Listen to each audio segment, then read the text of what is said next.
κύκλου μέτρησης. Όταν αναφερόμεθα στη μέτρηση του κύκλου, εννοούμε δύο πράγματα κυρίως.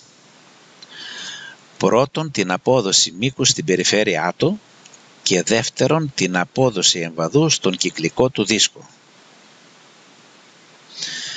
Όπως θα δούμε αργότερα, αυτά μπορούν να επιτευχθούν και τα δύο ταυτοχρόνως με την ίδια διαδικασία. Είναι γνωστό ότι για να μετρήσουμε ένα ευθύγραμμο τμήμα ΑΒ, το τοποθετούμε επί του άξονος χ τόνος χ, ώστε το άκρο του α να ταυτιστεί με την αρχή των αξώνων και με το άκρο β προς τα δεξιά. Ο αριθμός λάμδα που αντιστοιχεί στο β είναι το μήκος του. Είναι προφανές ότι το άθροισμα των ευθυγράμμων τμήματων ακολουθείται και από το άθροισμα των μέτρων τους. Έτσι, για το μέτρο, για το μήκος δηλαδή λάμδα μιας τεθλασμένης γραμμής, έχουμε την εξής διαδικασία.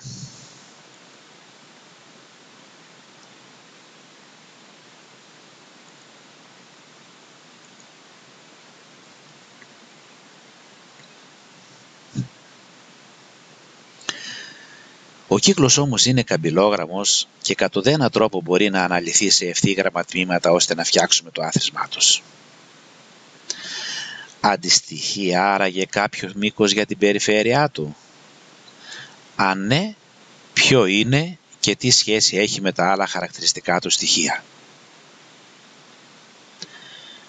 Το πείραμα που θα δούμε αμέσως συνηγορεί υπέρ του δικαιώματος του κύκλου να έχει μήκος.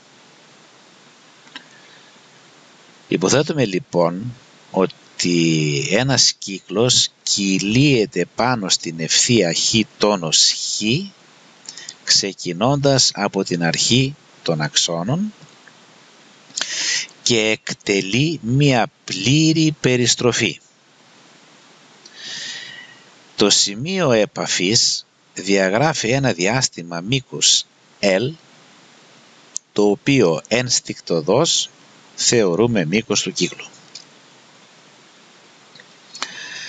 Αυτό βεβαίως ουδεμίαν αξία θα είχε αν δεν υπήρχε και η θεωρητική θεμελίωση συμφώνως προς τα γεωμετρικά αξιώματα σε συνδυασμό με τα αξιώματα των πραγματικών αριθμών.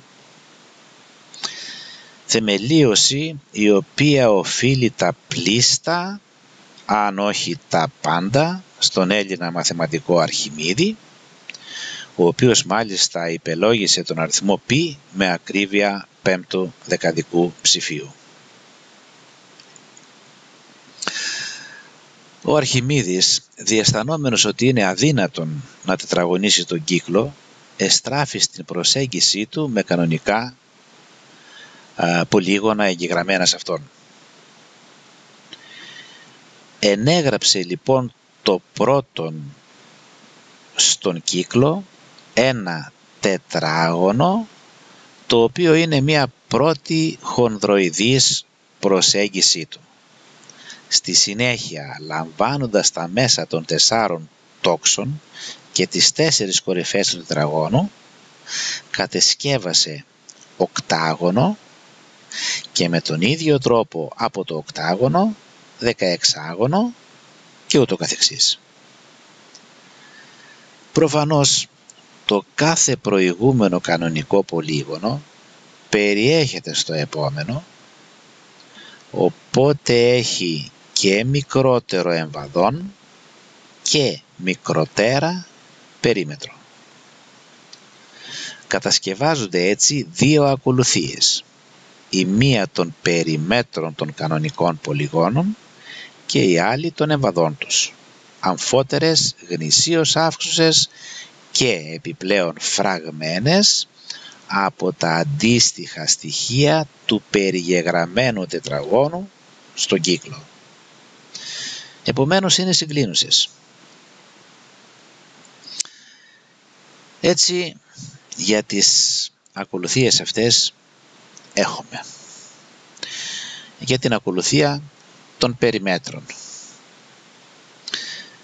π μικρό 4, π μικρό 8, π μικρό 16 και π μικρό με δείκτη 2 στην ι. Μια γνήσια αύξουσα ακολουθία φραγμένη από την περίμετρο π κεφαλαίο 4 του περιγεγραμμένου τετραγώνου, συγκλίνουσα με όριο L, το οποίο ονομάζουμε μήκος του κύκλου. Και για τα εμβαδά η ακολουθία ε4, ε8, ε16, αύξουσα, γνησίως αύξουσα, συγκλίνουσα με όριο ε, το οποίο ονομάζουμε εμβαδό του κύκλου.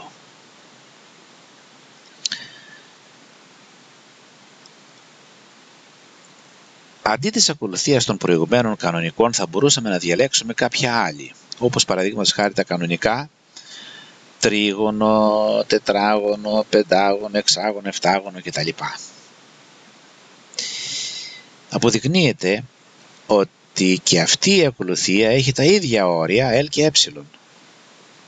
Γενικότερα, με τις ιδιότητες των ορίων και των εγγεγραμμένων πολυγώνων, αποδεικνύεται ότι τα L και ε είναι μονοσημάντως ορισμένα ανεξαρτήτως επιλογής ακολουθίας. Η ακολουθία την οποία επέλεξε ο Αρχιμίδης έχει το πλεονέκτημα να αποτελείται από κανονικά πολύγωνα κατασκευάσιμα. Σε επόμενες αναρτήσεις μας θα δούμε αποσπάσματα από την επική πορεία του Αρχιμίδη προς τη μέτρηση του κύκλου και την παταγώδη πτώση της προπαγάνδας περί μετρήσεως του κύκλου από τους κακομοίριδες τους Αιγυπτίους.